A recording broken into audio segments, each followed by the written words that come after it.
আসছে। কি গো আমার দেখে মুখ ঘুরাই নিলা কেন? তোমার আমার সামনে আসান লাগবো না, তুমি যাও। কি বলো, একটা খুশির দিন, তুমি মা হইছো আমি বাবা হইছি। তুমি কিসের বাবা হইছো? তুমি যদি বাবা হইতে তাহলে তো আমার মতো তুমিও পাশের বেডে শুয়ে থাকতা। কেমন কথা? তা তো দেখতেই পাইতেছি কি সুন্দর ঘুরে ফিরে বেড়াইতেছো, আবার বলতেছো তুমি বাবা হইছো। আমি ঠিকই মা হইলাম, কিন্তু তুমি বাবা হইলে না। কেমন কথা? তাহলে কিনা বাবা হইছে? এটাই তো, আমার বাচ্চা বাবা পাইলো না। আরে পাগল, কি সব কথা কইতেছো? আমি বাবুটা একটু কোলে নিয়ে নি। না, তুমি আমার বাচ্চারে কোলে নিবার আগে বাবা হওয়া তারপরে। কি জানা, আমি তো বাবাই হইছি। এরকম কখনো বাবা হইতে পারে না। তুমি আমার মতো এরকম সিজার করে এসে আমার পাশে শুয়ে থাকবা। কেমন কথা? তাই তো, আমি যখন সিজার করে মা হইছি, তুমিও তো সিজার করে বাবা হবা। আরে বাপ হইতে সিজার করা লাগে না। আমি কষ্ট করে বাচ্চা দুনিয়া আনবো আর তুমি বাবা হবা, তা হইব না। আরে ভাই, কেউই বাবা হয় না এরকম সিজার কইরা। আমি যখন সিজারের রুমে যাই তখন বলছিলাম যে আমার জামাই আমার সাথে আয় না কি লেগা। সবাই আমার কইতেছিল যাইবো, ডাক্তার কইতেছিল আসবো, আপনি একটু শোন আসবো। আমার ঠিকই সিজার করলো।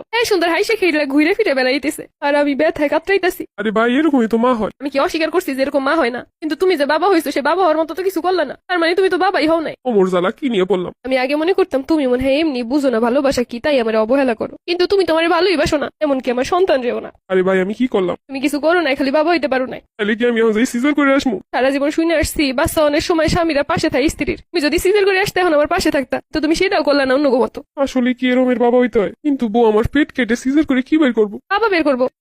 বাবা আবার পেট দিয়ে বের করে কেমনে? তোমার আমি বুঝাইতে পারবো না, তুমি আমার ভালোবাসো না, তুমি এগুলো কিভাবে বুঝবা? তাহলে কি ডাক্তার দেয় যে কমু যে আমার সিজার করে বাবা বানাই দেন? কি আমি জানি? আর এখন কি গেলেও বাবা হইতে পারবা? বাবা তো হইতে হবে, বাচ্চা দুনিয়া হওয়ার লগে লগে। তোর এই কথা তো কেউ আমার কোনোদিন কয় নাই। কি করবো তো, আমার কদিন কেমনে বাপু মোহন? থাক, তুমি যাও। তুমি তো এমনি আমার কেয়ার করো না, ভালোবাসো না, এখন তো বাবা হইতে পারলা না। যাও, তুমি হাইসে খেলে ঘুরে বেড়াও। আরে আমি তো তোমার পাশেই আছি, তোমার সেবা যত্ন করার লিগা। তা তো দেখতেই পাইতেছি, ব্যথায় কাতরাইতেছি আর তুমি কি সুন্দর সবাই লোক গল্প করতেছো। এটা কোনো কথা কইলা? সবাই লোক যদি আমি কথা না কই, মানুষ কি মনে করবো কদি? তুমি অন্তত কানতে কানতে অজ্ঞান তো হইয়া যেতে পারতা আমার কষ্ট দেখা।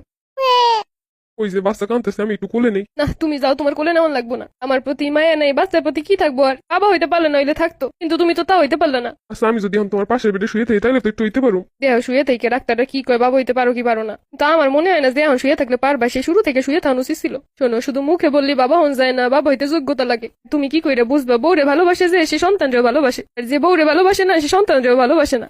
সবাই বলতেছিল বাবুরে যখন বের করে বাহিরে দিছে তোমাদের কাছে, তুমি নাকি কোলে নিয়ে দাঁত কেলে হাসতেছিলা। আমি ভিতরে বসে কষ্ট পাই আর তুমি বাইরে বসে সবাই সাথে দাঁত কেলে হাসো। আরে সেটা তো বাবা হওয়ার খুশিতে। তুমি চুপ থাকো, তুমি তো বাবা হইতে পারলে না। এমনি এমনি কি বাবা হন যায়?